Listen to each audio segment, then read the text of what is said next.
Binabanatan naman nila si Daniel Padilla dahil sa statement sa kanyang social media account na ang totoo ay hindi kawalan sa kanya kung nag-split man sila ni Catherine Bernardo, na hindi naman nila alam kung fake news yon.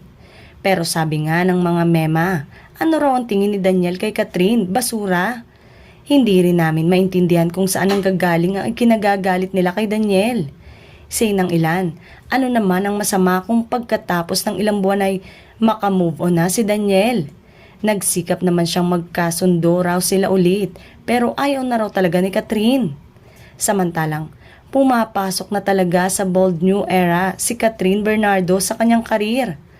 Nagsimula siyang mag-eksperimento sa daring at out-of-the-box roles nang gawin niya ang A Very Good Girl. Sa katunayan, ito ang masasabing pinaka-daring movie ng aktres sa kanyang transition from patwitams to adult roles. Consistent naman sa kanyang pagbabago ang image, ang pag-alagwa niya bilang isang independent woman. First time kasi nilang mapanood ang mature Catherine na nagkaroon ng love scene sa movie.